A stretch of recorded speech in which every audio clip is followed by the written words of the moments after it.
Hello, everybody. Welcome to VanEck's Web3 TEA. This is episode 8, and it's gonna be intense. It's gonna be hot. Talk about a lot of cool stuff. Got a lot of topics to go over. I think this episode is notable because it's our first repeat guest, our very own Matt Sigel, who, if you aren't familiar with Matt Sigel, be prepared to have the little mushroom cloud coming up out of your head and smoke coming out of your ears as you listen to him. As we get into some of this kind of stuff, that's how I feel after I listen to a little bit of Sigel action. I'm going to give everybody a couple minutes to trickle in here, and in the meantime, I came up with Sigel, you're very Bartlett. I'm going to ignore you for a second. You're going to be Please ignored. do. Yeah. But Sigel, you're a very interesting guy to me, and you're interesting because you bring a lot of energy to the situation. You bring a lot of intensity. And so one thing I wanted to ask you, something I kind of thought of was like, did you develop like when I'm talking to you, when I see you presenting, when I read your articles, you know, there's a level of intensity and depth there that I don't get from other people, like in general. Was that something that's always been with you, or did you develop that and curate that? Is that intentional? Thank you for the compliment, JP. Good to see you, and Bartlett, as always. Thank you for inviting me back. I'm a natural troll, right? So I try to find the weakest link in any argument and then prove why, how smart I am to have uncovered it. So that's what motivates me, right? I think a lot of people who are into crypto kind of got this inspiration early on that this was a better way to manufacture money. And sometimes we come off as abrasive because maybe we're early to something, but that's what Satoshi did, right? Is kind of figure out the weak link in fiat and solve for it with code. Maybe he just wasn't quite the troll that I can be. That was kind of another follow up thing. Is that I get the sense from you that you're, um, uh, you know, you have like a chip on your shoulder, and it's like, look, from my perspective, you're the head of digital assets research at Van Eck. I've seen your resume. It's looks like a pretty strong resume. You worked, at Alliance with Kathy Wood. You've done some things and you've been some places, right? But you still have that like, I'm gonna prove them wrong. I have that kind of energy chip on. Is it? So that is Well, fair to say crypto's like about you. the underdog asset class, right? And like I've been thinking about this when I size positions is how contrarian do you want to be? And there's contrarian within the asset class, right? There's certain tokens that institutional investors in the asset class don't like for whatever reason because they don't have the means or they don't have the technology. But then you have to consider that the entire asset class is actually contrarian. And so sometimes just capital flows into the asset class and the shittiest of shitcoin goes up the most, Yeah. and that's where like a double contrarian bet may pay off. So I don't have the answer to it. We're still still a lot to learn in this like And new what asset is that class. next? What is that next coin, just for our listeners? So did you have that kind of attitude in your prior roles? Because this is a crypto role. Is this your first crypto role at Van Eck, or did you? I mean, as like your job title is digital assets crypto. Did you have that contrarian mindset in your prior roles, or previously? You've uh, always yes, so you've yes. always kind of I had mean, that in mindset. working with Kathy, like we were making big bets on speculative companies, and we got a lot of pushback internally about our risk levels and tracking error and conviction. And Kathy was the type of PM that could generate very, very high conviction in her own positions, in our positions, and then we would trade, the moves in those stocks pretty aggressively. So I think it comes down to conviction level, and conviction level in this asset class is pretty high with a lot of volatility. So that leads to a lot of opportunities. So it's a natural fit for you. Great. All right. Well, that's enough of the chit chat. I mean, look, last night Twitter was popping off big time, right? Like the Nomad thing happened. There was a couple of really crazy threads, and there was some good gifs of like, like there was like a gif of like there was a basket of bread, and there was a bunch. There's a bunch of monkeys Monkeys. just like grabbing the bread out of the. And okay, I'm not trying to make light of this. This is bad, right? Like I'm sorry for laughing, but it was a funny GIF to me at the time, and that's kind of the vibe that I was kind of seeing. Is it became like they somebody figured out a hack, they pasted it into Discords, and then it was like copy paste city, and people were copy pasting, this whatever protocol, or I don't know how you want to say it. They were copy pasting the hack into the protocol and just changing out the ETH address to their own ETH address and just pulling the money out. I mean, I have a lot of stuff to say, but I don't know what, Matt. Why don't you give us a rundown? Why don't you give us the POV from your perspective? What happened? Sure. So we've got a bunch of different blockchains, right? Smart contract based blockchains like Ethereum, and they're all kind of their own islands, and it's hard to hop from one island to another. And these bridges, cross-chain bridges, are one of the technologies that enable moving assets from one blockchain to another. So Nomad is the name of the primary bridge that links a couple of blockchains on the Cosmos and Polkadot blockchains, but they also have a presence on Ethereum and Avalanche. There's a lot of venture backing for this project, Nomad. They actually just 3 days ago, they announced a $23 million raise from some of the biggest names in the space like Coinbase, Polygon, OpenSea, etc. So, it was a well-regarded project. There had been no issues with hacks or thefts before that. They were audited by QuantStamp, which is one of the leading blockchain and smart contract auditors, just a couple months ago, who reportedly highlighted this specific vulnerability, although I can't confirm that. And then it's essentially a fat finger by the project developers during a code update that led to this unfortunate event. People are calling it the first decentralized robbery, because, as you say, it was relatively easy to adapt this hack and take some assets for yourself. So hundreds of assets interacted with Nomad and drained assets, but it started with one actor who took about 100 BTC, so wrapped BTC, so Ethereum based. So Matt, so the one headline I read on Twitter was the first decentralized crowd looting, and it had another one of those videos of people going nuts. But the one tweet said, recent transaction grabbed 10,000 ETH, so 16 million in one go. I guess the question I have is there any recourse for people that do this? That like, will white hats go after those folks, or can they be held liable, being that they're in all these various jurisdictions? What could be done? Right now, I think from a legal perspective, very little. So there's already like a high-profile case in Canada where a young DeFi degen exploited the code, and it's not a crime. He just found a mistake in the code, and it's actually like a form of DeFi trading. So I don't. My guess is that there's not much that is going to be done here from a legal perspective. But why can't the community come together and like blacklist all the addresses that interacted in a fraudulent or ill-intentioned way with this protocol? And then once we get soulbound tokens and social media platforms that are decentralized, those protocols could flag any addresses that had done some dirty stuff, and you might get a form of social shaming. So soulbound would essentially kind of mark them as a bad operator. Yeah, perhaps. But although then, maybe then people just have their backup wallets that they use for circumstances. You could like just this. you get the $16 million in your wallet that you did it with, which is a burner wallet. You send it around to whatever, like the washing.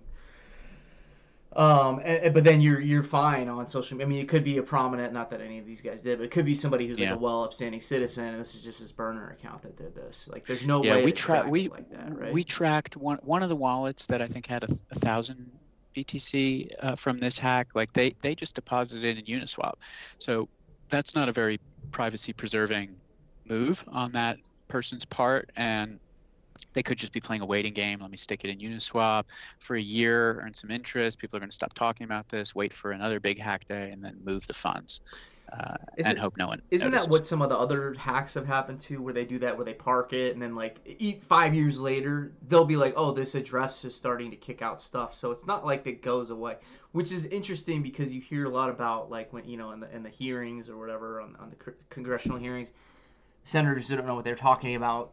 Oh, this is just a big privacy.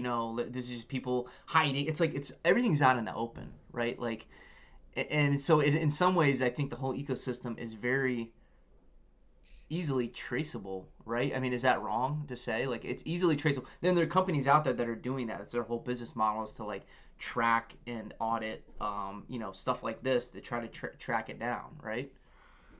Absolutely. It's just a question of if the interest fades, if do people care enough by the time those people are moving the assets. But there's no statute of limitations. Something that you just said to me was interesting. You're like, this is not a crime. It's considered a DeFi trade. So what you're saying is the code is out there. All I did was take this code and put my own code in it, and then I manipulated the contract, and then here we go. So is that like a legal thing? I mean, I don't know. That's a very interesting way to look at this. What changes that, legal framework?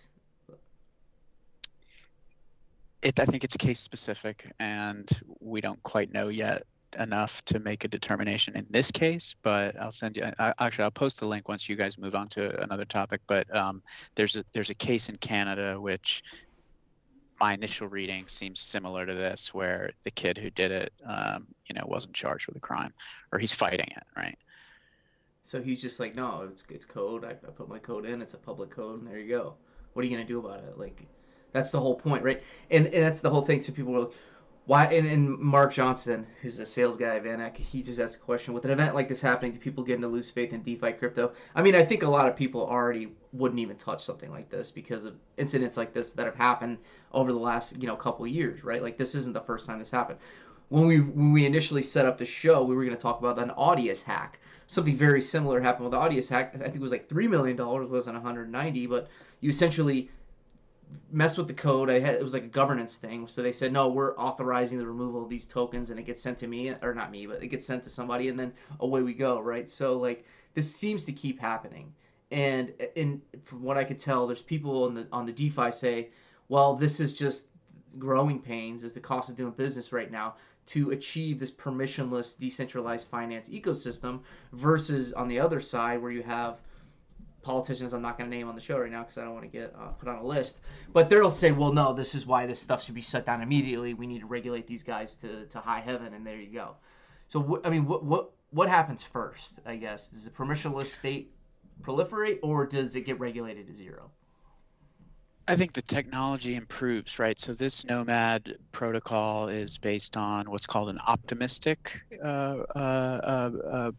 consensus. So it basically assumes that all the transactions are valid and well-meaning, and then there's a period in which stakeholders on the protocol can challenge, right? But the default is that the transactions are good. The next type of bridges that are coming to market are zero knowledge proof based, which should be theoretically more robust against these types of hacks. So we had that announcement from like Polygon a couple weeks ago that they're bringing a ZK Ethereum virtual machine compatible roll-up solution to the market. There's a few others in the market as well.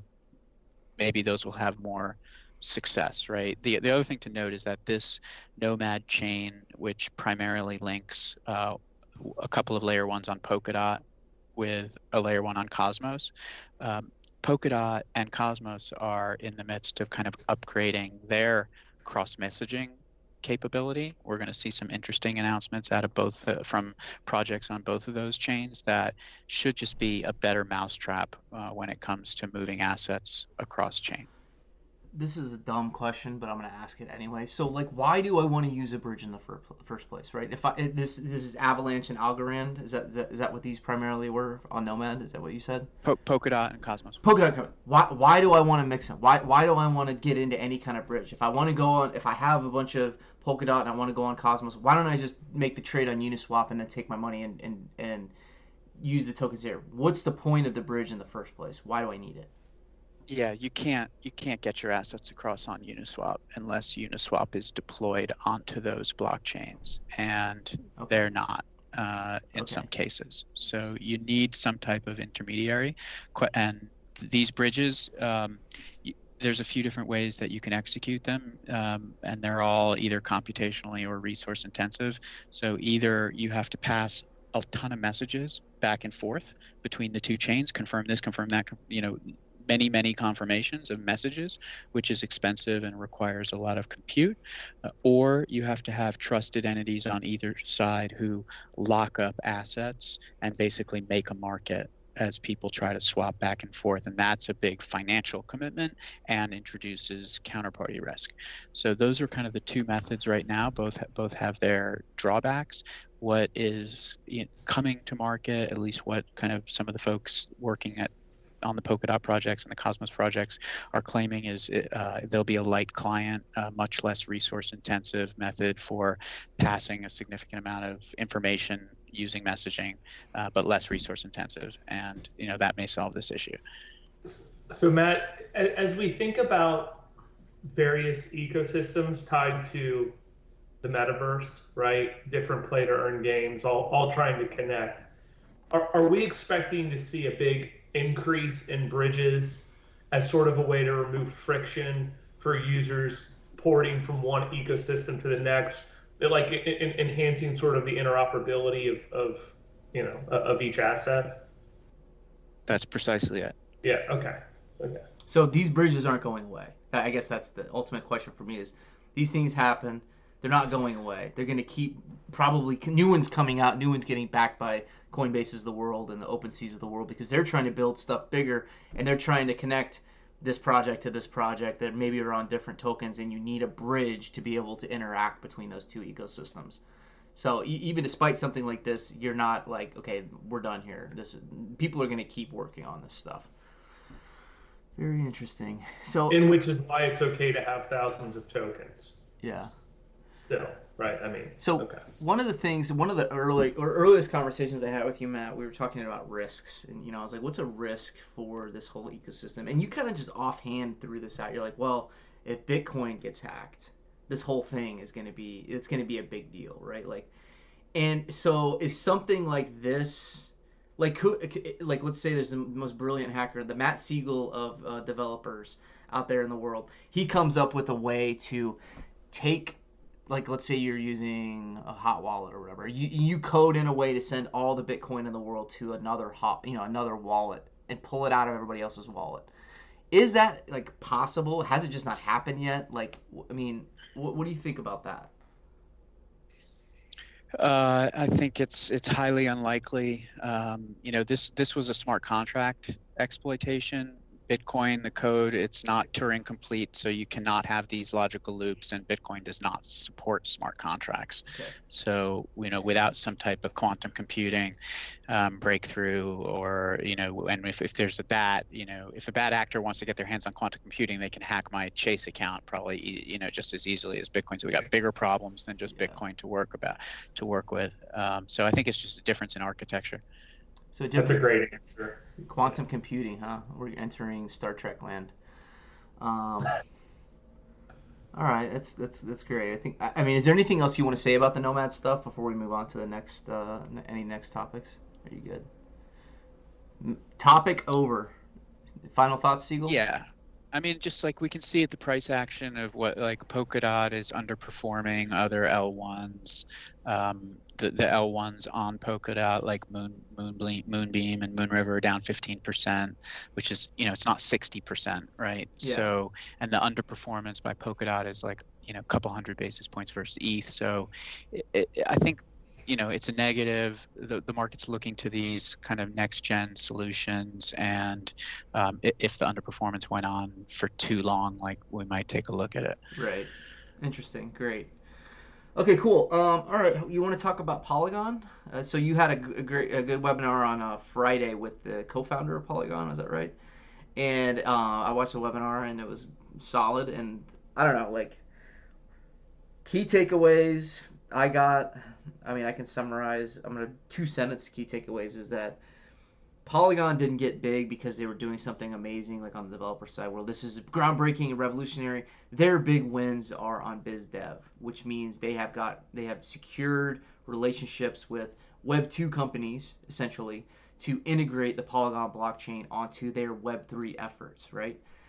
So, any other kind of big things you want to say about Polygon Matic? I mean, I think it's it's an L2, right? It's built on top of Ethereum. Is that correct? That's right. All right. So, I mean, what were your key takeaways from that discussion? Yeah, I mean, I think you pretty much hit it. Like, the most brilliant coder in the world can have an idea for a blockchain and code something up in isolation that is more elegant and works better than any other thing, right? But unless he can get Vitalik or Anatoly or like some of the kind of chief influencers in this ecosystem to get other developers excited about it, to build on that product, to integrate it, next to more established chains, then it doesn't really matter how brilliant you are. And one thing that Polygon, I think, did well, I mean, they had one of the original proof of stake side chains for Ethereum. That product worked. It was being used. It was clunky, but it was being used. And they used that success to acquire a major competitor, Hermes, which had a zero knowledge proof solution. And like Polygon just kind of use the bull market to acquire wisely, and then they clearly have a strong biz dev team, and they've got deals with DraftKings, Ticketmaster, Adobe, Stripe, Facebook, Reddit, Disney. It's just a laundry list of who you want to integrate on top of your platform. So even if the fees aren't that high, and there's still questions around the tokenomics and how much of these fees would be shared with Ethereum versus kind of monetized by the Matic coin. A lot of that is up in the air, but really great job by that team on executing on kind of having the right product set, acquiring products that are going to be important, using their high token price to do that, and then keeping the foot on the accelerator with these biz dev integrations. So one of the things I hear about Ethereum, or I mean, okay, not now, but Ethereum has high gas fees. If everybody's using Ethereum and you want to buy an NFT, it's going to cost you the price of the NFT plus $100 potentially. Polygon Matic, they're saying, well, it's only going to cost you 5 cents or 2 cents max, right? Even because it's a different mechanism, or that's like one of the major reasons to use Polygon is because it's much cheaper to do transactions. And then I look at Solana, and one of the things that I hear about Solana, and participate in the Solana ecosystem, is kind of the same thing, right? Like, it's very cheap to use. When you buy Solana NFT, it's like 0.0001 cents to buy it. So do you think that something like Polygon crushing crushing it with these biz dev stuff, is that a big problem for Solana? Because Polygon's making all these deals. I mean, they're kind of going for the same thing, I feel like. And I in your recent note, you said something about monolithic versus, I don't know, modular. Like, what does that mean? Like, what are the differences between Polygon and Solana, and why would somebody use Solana if everybody's using Polygon, if all the Web2 companies use Polygon? So even if a Web2 company integrates with Polygon to perform the computational element of these transactions, the final settlement will likely occur on Ethereum in batches. So you still have to handle the communication between two different blockchains, even though they are pretty tightly integrated, like at the developer level. With Solana, it's a single chain that's performing the computational element, the data availability element, and the settlement element. So if it works, which is a big if, it should be faster, less complicated, a more seamless experience. But Solana is kind of off on an island in this example, doing their own thing, right? Trying to, in a way, be a merchant acquirer and sign up, Web2 or bricks and mortar companies to integrate like a Solana wallet into their shopping experience. With Polygon, it's the same type of thing. There may be more synergies because companies may already have an ETH address. They might have, they might have bought an ENS domain name. So, there may be a bigger ecosystem, a bigger playground to kind of get involved in. So, and the overall pie is growing, and it shouldn't be too hard for merchants to use more than one if they wanted to, especially as the bridges develop. So, I mean, I think there is some competitive dynamics right now in terms of getting kind of brick and mortar and real companies signed up. So Solana opened a store in New York City, Hudson Yards, right?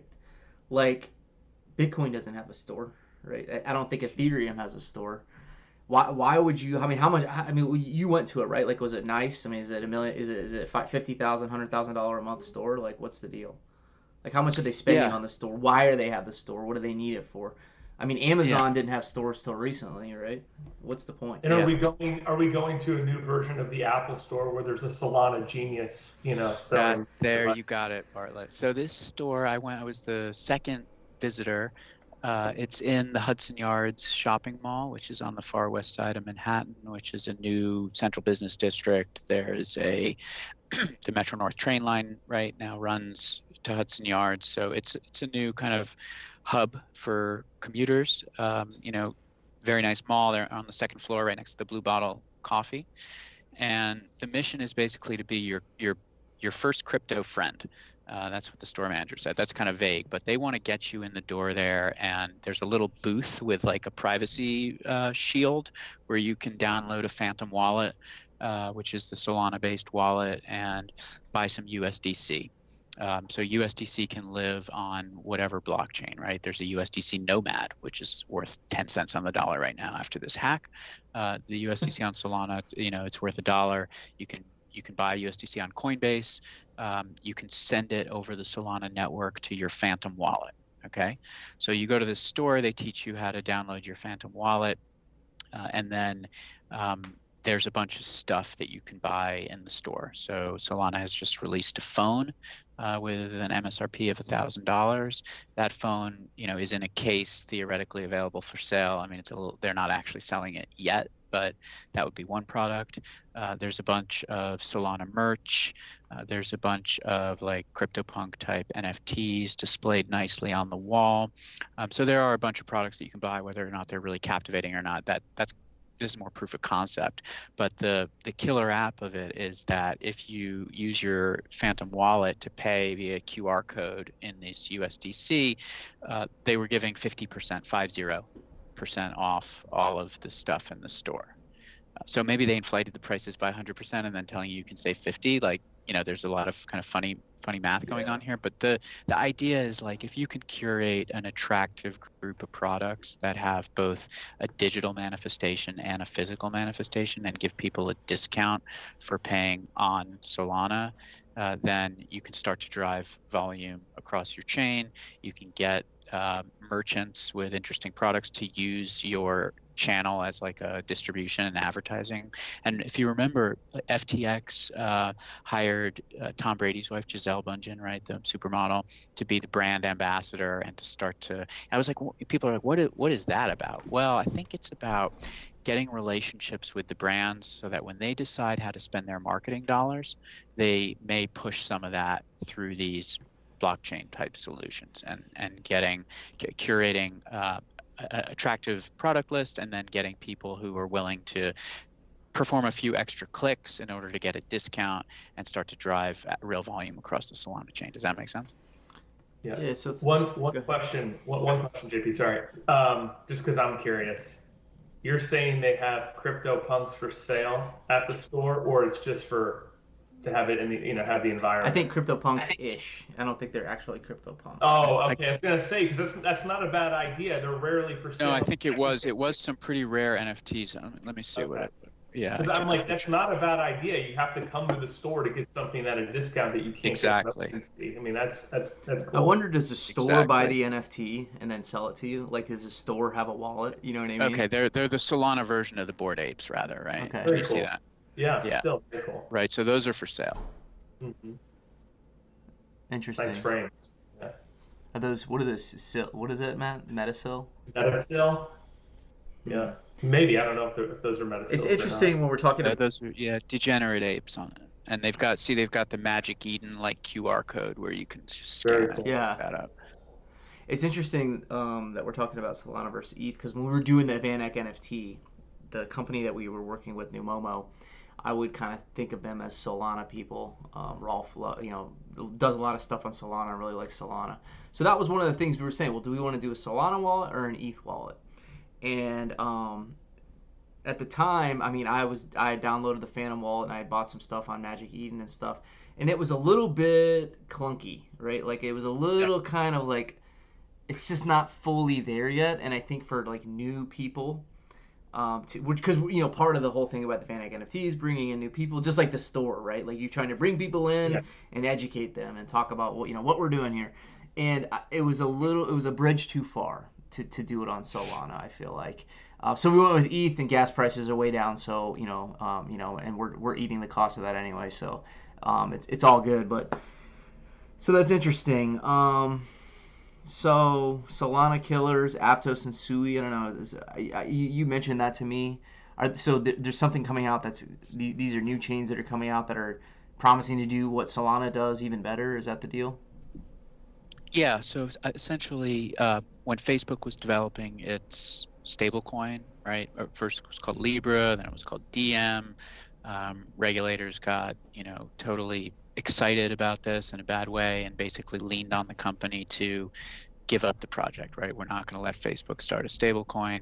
Those teams left, and separately, two different teams raised capital and are continuing to raise capital to bring that original kind of Facebook blockchain to market as an open source solution eventually. So those are Aptos and Sui. They're like very large market caps given the amount of apps and development on the chain. I'm talking about like $2 billion valuation for Aptos. So it seems like bit of a high hurdle, given there's not much going on those chains right now, but good pedigree, very good technical specs. Just we're doing some work on Aptos with the trying to maybe spin up a validator and get to know that chain a little bit. But buying tokens at this valuation seems a bit bridge too far. Interesting. So that brings one of the. Are we in this kind of zone where you could just copy something, and then if you get enough, like, you can copy Solana, basically you can take Solana's code, copy or whatever, and then if you get a couple influencers and you get a couple people using it, you can gain some momentum. Like, is that where are these different chains very? And I think you mentioned this in the DeFi space. There's like lower moats in the DeFi because everything is copyable, right? You can just take what this guy's doing, we'll do it for cheaper or whatever. Is that true? Because DeFi is like an app, a specific feature, right? Okay. I want to swap this coin to that coin with, or create a structured product, something very specific to a financial transaction. With the layer ones, like Solana has 1,000 validators, so you might fork it, but how many of those validators can you convince to support your chain over the long run? So I think that's kind of one of the major differences. That's a great segue to a new topic, is the ETH. Every article I read right now is the ETH merge is coming, or like what. And I read over the weekend, particularly, there was even some I would kind of categorize not infighting, but differing opinions from different people at Van Eck who work in the crypto space, right? We have people who are more on the Bitcoin team, and we have people who are more on the Ethereum team. And even Vitalik and Michael Saylor were like trading shots on Twitter, which is funny.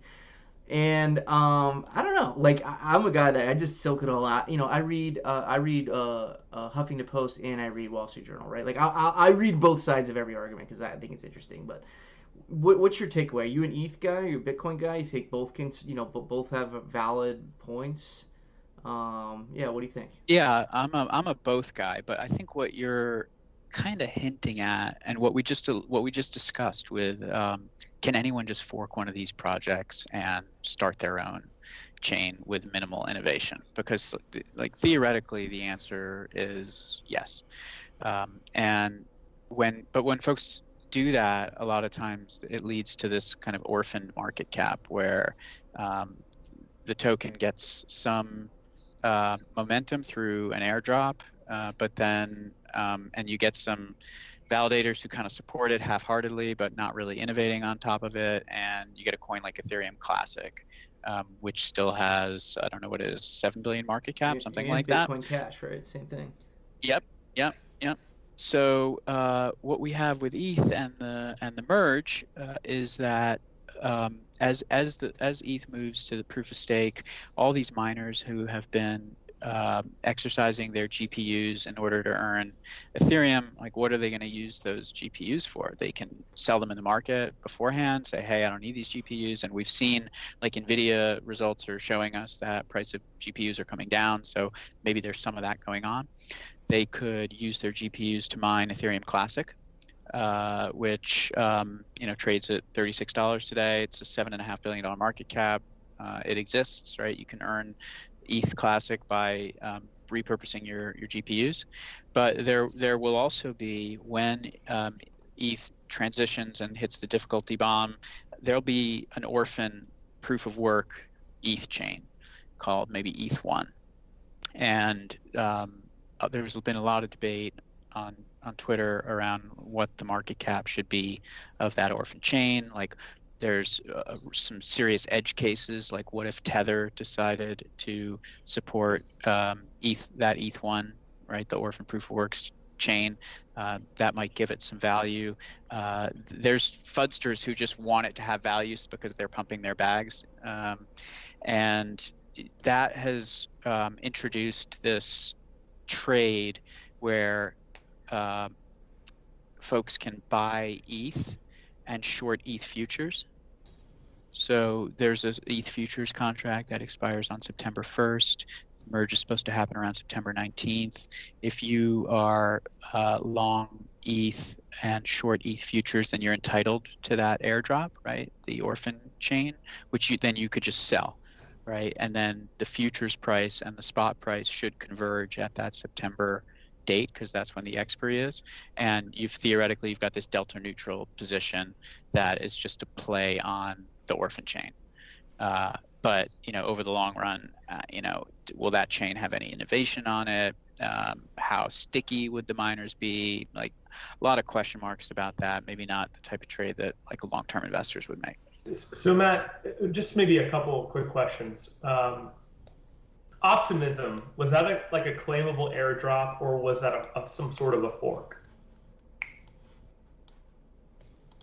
I think it was a claimable airdrop, but I don't know, Matt.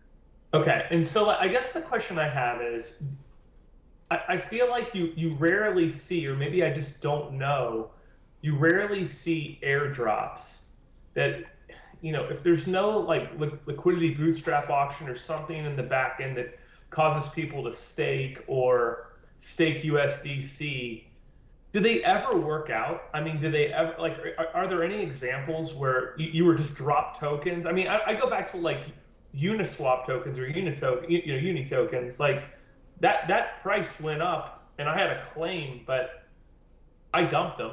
You know what I mean? Like, do they ever work out? Are there any good examples? Well, how about ENS tokens? ENS was an airdrop, and I mean, it's down 80%, but that's a real project. Revenues are up 100% month over month. Yeah, we own the tokens. I wouldn't just diss on all airdrops, Matt. No. I'm not, especially because it's free money sometimes. I just wonder, have you seen any? And again, if we didn't have the market downturn, would ENS have gone down, or what would it have done? Yeah, right? It did go down, right? It did go down a lot even before the bear market, but that doesn't mean it's valueless. It just means you got to sort out what that value is. What about the Asto token there, Bartlett? You love that one. Easy, I do love that one, but easy. Oh man, but that one did have an LBA. So, It wasn't an there is airdrop. Was it that? no, You had well, to, they did do a claimable airdrop, but you then staked it, and then they had a bootstrap auction, which people dumped in USDC to have more of a price discovery mechanism from the community, right? Where it's more community driven. So we'll see how that goes. But cool, thank you, Matt. yeah. I am trying to get my head around this. So I don't know. Let's come up for air. Let's come up for air for a second. And Matt, what I know you've been talking to a lot of really awesome NFT companies and projects, some of which are going to be coming on the show coming up. So we're really excited about that. Why don't you give us, why don't you give you a rundown? Sure. Well, I think maybe just like a quick update on the NFT market. It's when I look at it, I feel like volume comes down a little bit every day. Last week it was like 13 million in volume, or I'm sorry, 17, now 13 million yesterday in volume. Month over month, we're down maybe 30%. But I do feel like there's some light at the end of the tunnel, at least recently, where we've seen an increase in monthly active users, and then also the number of NFTs sold, which I think is a good sign. But we've been also talking a lot about paying close attention in the downturn to those who are building, who continue to build. And I had a really cool conversation with David Garrett on Friday. So he's the co-founder of Club dVIN, which is dVIN. It's a wine NFT project, which kind of hits close to home for me because I was trying to figure out a way to sell wine NFTs 5 years ago. But here's what's cool about it. So they've got this full tech stack protecting the full chain of custody from the vineyard to transportation to it ending up in your home. What's really interesting though, I said, when are you going to have a mint? And he goes, well, we already did. First to friends and family, and then if people wanted to mint, they had to get on a Zoom call with us and have an interview, like almost as if you're interviewing for a high-end country club, right? Because they wanted to know that you are a real person, that you had a real passion for wine. They're trying to eliminate bots, which we know are tough to do on things like Discord.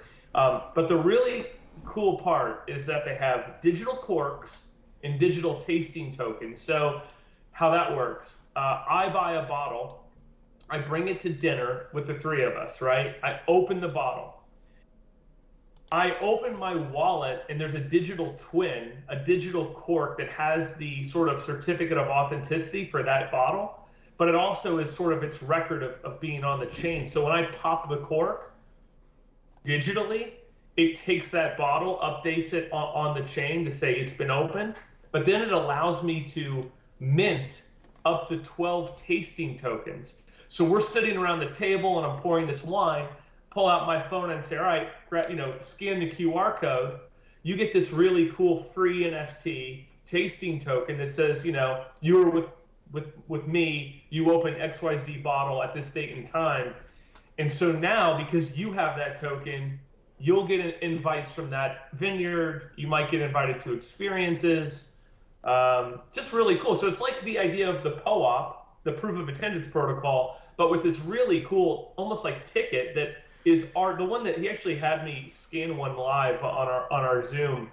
And it looks like a video of people enjoying wine at a table. I mean, it was really interesting, So I mean, look, I'm not saying it's going to be the next project to Moon by any means, but I'm going to be writing some content on it. Hopefully, we can get them on the show. I think it'd be really interesting. So it sounds to me like there's a fully functioning normal winery that's doing NFTs as a way to engage and kind of embrace this technology. Is that what it is, or is this? I think David, from what I heard, from what he told me, he owned or owns a vineyard in Argentina. He now lives in Barcelona, but he's in the business, right? So he knows a lot of high quality producers of wine. He knows the logistics involved. So like I even said, so how can I mint now? He goes, honestly, we really just tend to do events with other communities. So we did an event in Austin with Cynthia Lummis. I think on the same day, he was hosting a wine event with some other project to onboard new users. I mean, just a really smart strategy. In Austin?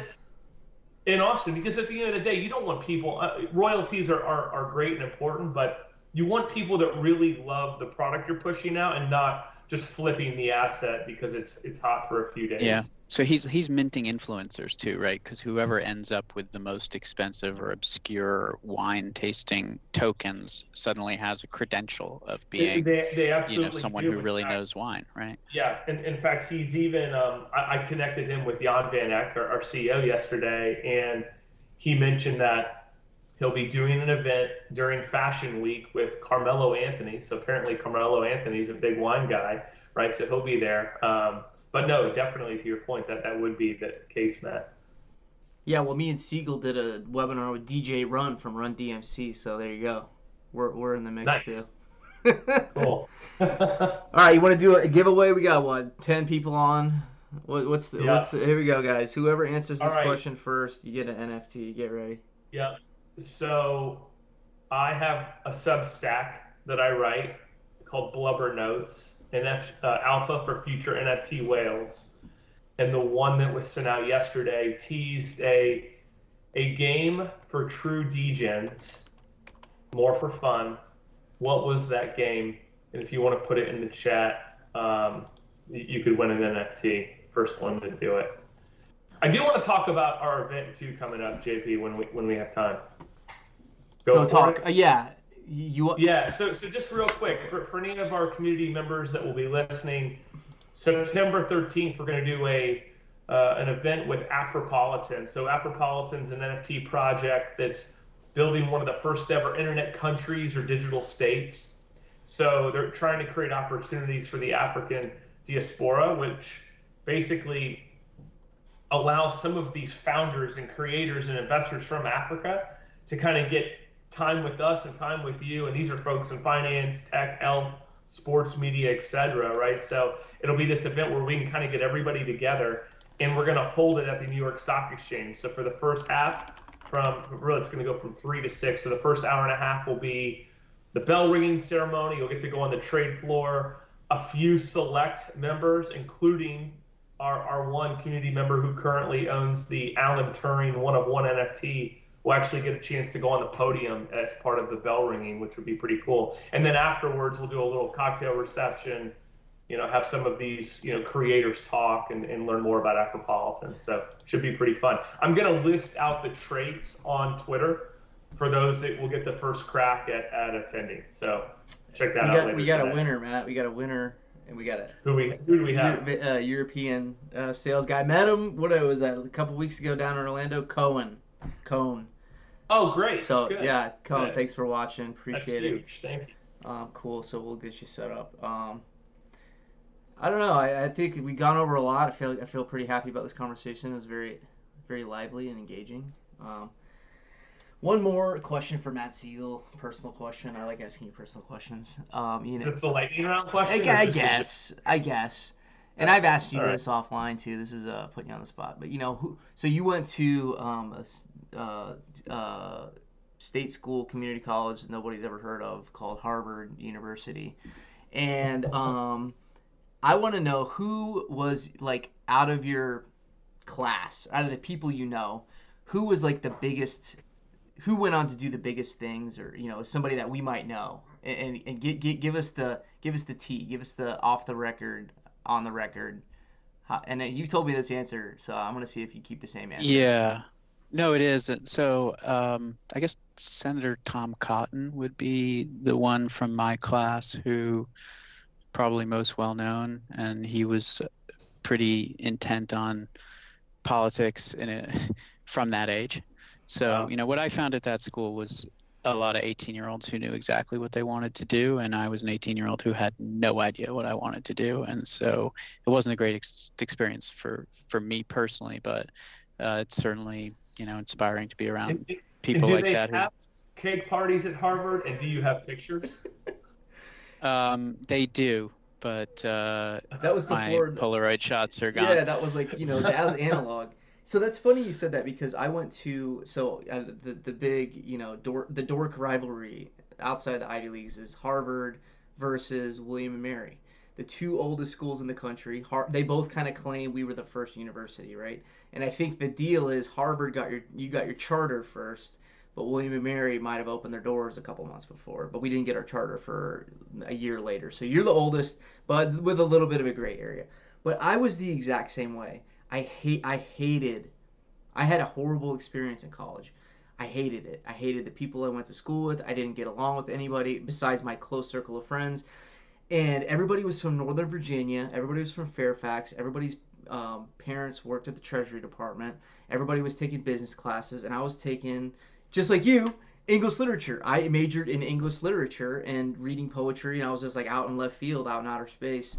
And that's very interesting that you said that about how 18-year-olds who know what they want to do. There was a guy in my freshman dorm named Ned, and he wanted to be president, class president. And, you know, he was class president by the end of the year, and then he went on to be class president by senior year. And it's just like, when you're 18 years old, how do you know what you want to do? Like, I was so, I mean, you could say lost, but like, you know, I think people, when you pigeonhole yourself, and it's gotten worse too, like until, you know, like the medical school track starts in your preschool interviews that your parents are doing, right? Like, you know, I got to get into the best preschool so I can get into the best middle school so I can get into the best, you know, it's like, where's the, you know, where's the adventure? Where's the exploration? And, you know, in Bartlett, I mean, you can hum a bar or two. I know a little bit about your experience at college and stuff. You got kind of a crazy college experience too. I don't know. Well, I always, like, as a teenager, I wanted the chance to visit Europe with my cousin, and I did not get that chance. So my senior year of school, I took entirely online. I lived in China. I taught English at the North China Institute of Science and Technology, teaching English, which was kind of a joke because by that age, they already spoke English. They just really needed an accent. So I taught them slang. So we did a lot of slang trivia. But no, that was great. I just came home really broke. So I want to say I earned $6,000 US that year, and was eager to take the first place that would hire me. Nice. I'll throw out one more for you, JP. Matt Burke, you know who that is? Played center for the Minnesota Vikings for 14 years. He's going to go to the Hall of Fame in the NFL. He was a classmate. That's cool. And, obviously, he knew what he wanted to do at 18, right? That's cool. Yeah, that's interesting. I don't know if anybody's really famous from my class. There's a band called Car Seat Headrest, which is like a big indie band. And that guy, he came from William and Mary. He's a couple years younger than me, though. I didn't know him. But anyway, interesting. Good old college days. All right, guys. I'll give you back 5 minutes. Matt Sigel, Thank you. Really appreciate you. Matt Bartlett, great.